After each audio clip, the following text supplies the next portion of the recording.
Good morning student. आज का हमारा शब्द और वाक्य, यानी हम शब्द और वाक्य के बारे में पढ़ेंगे। सबसे पहले हम देखते हैं कि शब्द क्या होता है। शब्द के अंतर्गत क्या होता है कि वर्ण होते हैं। वर्णों के मिलने से क्या बनता है? शब्द बनता है। और शब्दों के मिलने से क्या बनता है? वाक्य बनता है। जैसे कि एक से अधिक शब्दों को मिलाया जाए तो वो क्या कहलाता है? वाक्य। और एक से अधिक वर्णों को मिलाकर क्या बनाते हैं? हम शब्द बनाते हैं। तो सबसे पहले हम शब्द के निर्माण के बारे में जानेंगे कि शब्द कैसे बनते हैं। वर्णों के मिलने से शब्द और शब्दों के मिलने से वाक्य बनता है। यानी जो हमारे वर्ण होते हैं, जो कि हम पीछे पढ़ चुके हैं वर्णमाला के अंतर्गत वर्ण। तो वर्ण और वर्णमाला में हमने पढ़ा था कि वर्ण क्या होता है, यानी कोई शब्द होता है, उसके छोटे छोटे टुकड़े होते हैं, वही क्या कहलाते हैं? वर्ण कहलाते हैं। जैसे व, ट, यानी जो भी व्यंजन और ये हैं वो क्या कहलाते हैं? यानी शब्द के छोटे छोटे टुकड़े होते हैं, अलग अलग शब्द वर्ण होते हैं, वही क्या कहलाते हैं? वर्ण कहलाते हैं। और वर्णों के योग से, जैसे टमाटर ले लिया हमने, तो टमाटर का हम वर्ण विच्छेद करेंगे तो ट प्लस मा प्लस ट प्लस र, ऐसे करेंगे तो ये ट मा यानी अलग अलग वर्ण हैं, ये क्या कहलाते हैं? वर्ण कहलाते हैं। और इनको अगर एक साथ जोड़ देंगे तो क्या बन जाएगा? हमारा शब्द बन जाएगा। और एक से अधिक शब्दों को अगर हम जोड़ देंगे, जैसे राम आम खाता है, यानी एक से अधिक शब्दों को एक साथ हम जोड़ेंगे तो वो क्या बन जाएगा? हमारा वाक्य बन जाएगा। तो अब हम देखते हैं, जैसे र जोड़ ई जोड़ त जोड़ ए जोड़ छ जोड़ है। तो ये सारे वर्ण हैं। वर्णों के मिलने से क्या बना? री त छ, क्या बना? री त छ, रीतज। तो ये क्या हुआ? हमारा शब्द सही नहीं है। क्या नहीं है? हमारा शब्द यहाँ पर सही नहीं है, क्योंकि रीतज होता है, रीतज का कोई मतलब नहीं निकलता। शब्द का मतलब यही होता है कि वर्णों का व्यवस्थित समूह क्या कहलाता है? शब्द कहलाता है। यानी शब्दों को, वर्णों को सही क्रम में लिखना ही क्या कहलाता है? शब्द कहलाता है। तो यहाँ पर हमने देखा सबसे पहले रीतज वाला, तो इसके अंतर्गत क्या है? रीतज का कोई मतलब नहीं होता है, क्योंकि रीतज क्या होता है हमें पता ही नहीं है क्या होता है। तो ये क्या है? हमारा शब्द सही नहीं है।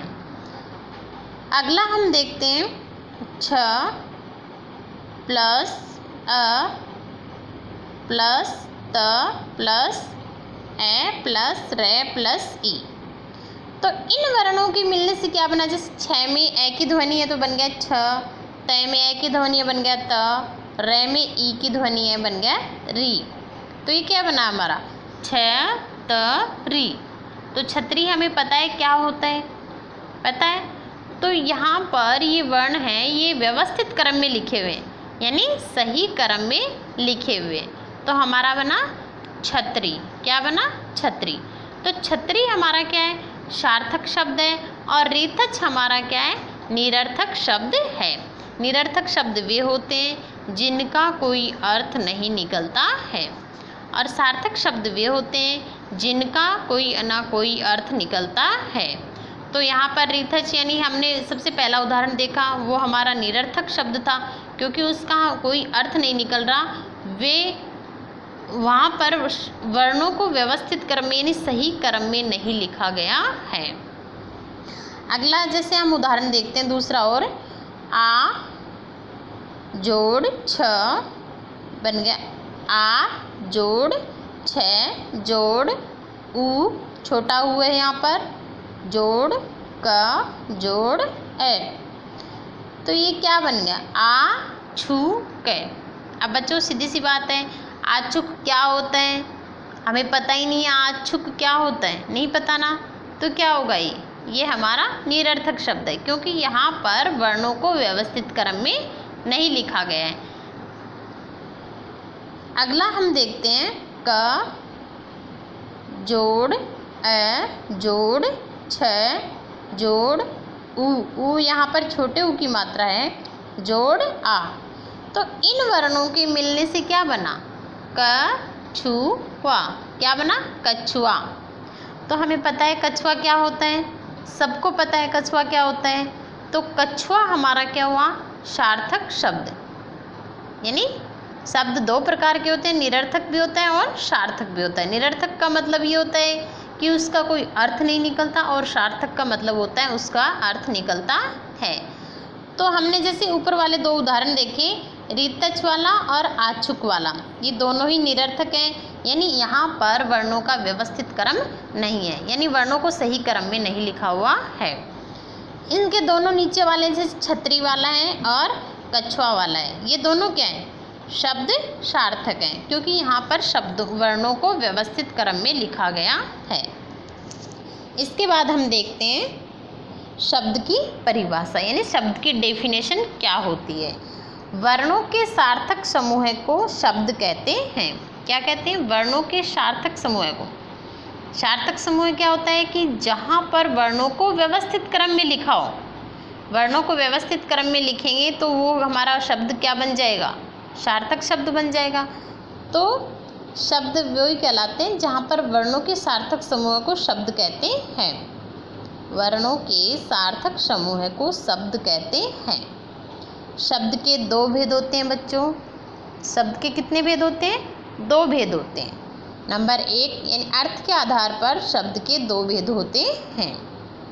नंबर 1 सार्थक शब्द, नंबर 2 निरर्थक शब्द, जो कि मैंने ऊपर उदाहरण देकर आपको समझाया है कि सार्थक शब्द क्या होते हैं और निरर्थक शब्द क्या होते हैं। सार्थक होते हैं उनका तो अर्थ निकलता है और निरर्थक का कोई अर्थ नहीं होता।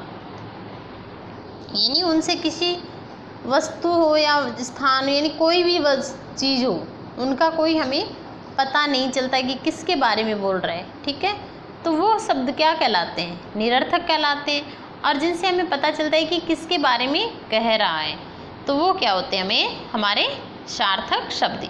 यानी वर्णों का व्यवस्थित क्रम ही क्या कहलाता है, सार्थक शब्द। और जब वर्णों को अव्यवस्थित क्रम में लिख दें तो वो क्या हो जाता है, हमारा निरर्थक शब्द। तो सार्थक शब्दों का कोई ना कोई अर्थ होता है, निरर्थक शब्दों का कोई भी अर्थ नहीं होता। तो बच्चों आज हम इतना ही पढ़ेंगे। आपको क्या करना है, HW में जो भी मैंने आपको पढ़ाया है उसे आपको लर्न करना है। क्या करना है, उसे आपको लर्न करना है। और जो भी मैंने पढ़ाया उसे आपको अच्छे से समझना है। आपको अपनी फेयर कॉपी में यानी नोटबुक के अंतर्गत कुछ नहीं करना है। जो भी मैंने पढ़ाया उसे आपको सिर्फ लर्न करना है। जैसे शब्द की परिभाषा है तो शब्द की परिभाषा आपको याद करनी है। शब्द के भेद हैं, सार्थक, निरर्थक, ये आपको याद करने हैं। धन्यवाद।